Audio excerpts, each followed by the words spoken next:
आओ मिलके खुशियाँ मनाएं, अपनों को हम रंग लगाएं। होली का रंग अपनों के संग, डालो ऐसा रंग मच जाए हुड़दंग। रंगों के इस महापर्व में आप सभी को रंगीन होली की हार्दिक शुभकामनाएं। ये होली आपके परिवार के लिए खुशियों के रंग से भर दे। होली है भाई होली है, बुरा न मानो होली है। होली के दिन ये लाइनें सुनना आम बात है, लेकिन कोई आपको रंग लगाने के बहाने छेड़छाड़ करे तो फिर हक से कहना बुरा मानो होली है।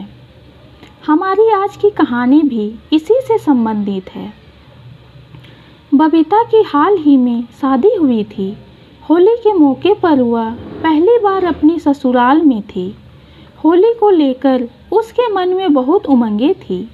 वैसे तो वह गांव की रहने वाली थी, मगर शादी से पहले वह बहुत दिनों तक शहर में भी रह चुकी थी। होली के दिन सुबह से ही पूरा गांव होली के रंगों में डूबा हुआ था। होली के रंग में प्यार का रंग मिलाकर बबीता भी अपने पति रमेश के साथ होली खेलने लगी। रमेश ने बबीता को रंगों से सरोबर कर दिया। नीले पीले रंगों में लिपटी पुती बबीता बंदरिया लग रही थी। इस तरह हंसी ठिठोली के बीच दोनों ने होली मनाई। मैं अपने दोस्तों के साथ होली खेलने जा रहा हूँ। अगर मैं उनके साथ नहीं गया तो वे मुझे जोरू का गुलाम कहेंगे। थोड़ी देर बाद आऊँगा, यह कहकर रमेश घर से निकल गया। बबीता मुस्कुराते हुए पति को जाते हुए देखती रही।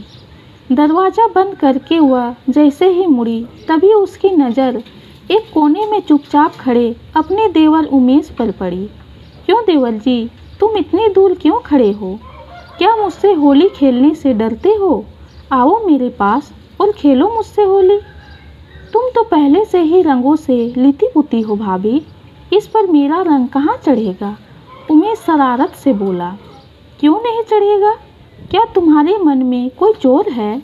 बबीता मुस्कुराते हुए बोली। नहीं तो, इतना कहकर उमेश चुप हो गया। तो फिर होली खेलो। देवर से होली खेलने के लिए मैं बेकरार हूँ, कहकर बबीता ने उमेश को रंग लगा दिया और फिर खिलखिलाते हुए बोली, तुम तो बंदर लग रहे हो देवर जी। उमेश ने भी होली है कहकर बबीता के गालों पर गुलाल मल दिया। भाभी से होली खेलकर उमेश खुश हो गया। होली की खुशियाँ लुटने के बाद बबीता घर के कामों में जुट गई। थोड़ी देर बाद ही रमेश अपने दोस्तों के साथ लौट आया और उन्हें आंगन में बिठाकर बबीता से बोला, मेरे दोस्त तुमसे होली खेलने आए हैं, तुम उनके साथ होली खेल लो। मैं उनके साथ होली नहीं खेलूँगी। कैसी बातें करती हो? वे मेरे दोस्त हैं, थोड़ा सा रंग डालेंगे और चले जाएंगे। अगर तुम नहीं जाओगी तो वे बुरा मान जाएंगे। अच्छा ठीक है। बबीता उठकर आंगन में चली आई। रमेश के दोस्त नई नवेली खूबसूरत भाभी से होली खेलने के एहसास से ही रोमांचित हो रहे थे। बबीता को देखते ही उनकी आंखों में चमक आ गई। वे नशे में तो थे ही, उन्होंने आव देखा ना ताव बबीता पर टूट पड़े। कोई उसके गालों पर रंग मलने लगा तो कोई चोली भिगोने लगा, कोई तो रंग लगाने के बहाने उसका बदन सहलाने लगा। रमेश कोने में खड़ा होकर यह तमाशा देख रहा था। उसे यह सब अच्छा तो नहीं लग रहा था, मगर वह दोस्तों को क्या कहकर मना करता? वह भी तो उन सब की बीवियों के साथ ऐसा ही होली खेलकर आ रहा था। हटो, दूर हटो, रंग डालना है तो दूर से डालो। तभी बबीता उन्हें हटाते हुए दहाड़ कर बोली, अरे देवर तो भाई जैसा होता है, क्या वे भाभी के साथ इस तरह से होली खेलते हैं? कैसे इंसान हो तुम लोग? क्या तुम्हारे गांव में ऐसे ही होली खेली जाती है? अगर कोई लाज शर्म नहीं है तो मैं नंगी हो जाती हूँ, फिर जितना चाहे मेरे बदन से होली खेल लेना। बबीता के तेवर देखकर सभी पीछे हट गए। किसी अपराधी की तरह उन सब के सिर शर्म से झुक गए। किसी में भी बबीता से आंख मिलाने की हिम्मत नहीं थी। उनका सारा नशा हट चुका था। थोड़ी देर में सारे दोस्त अपना सड़ा हुआ मुंह लेकर चुपचाप चले गए। बीवी के इस रूप को रमेश हैरानी से देखता रह गया। यह क्या किया तुमने? दोस्तों के जाते ही रमेश बोला। मैंने उन्हें होली का पाठ पढ़ाया और बिल्कुल ठीक किया। आप भी अजीब आदमी हैं। दोस्तों की इतनी परवाह है लेकिन मेरी नहीं, बबीता ने कहा। ऐसा क्यों कहती हो? मैं तो तुमसे बहुत प्यार करता हूँ।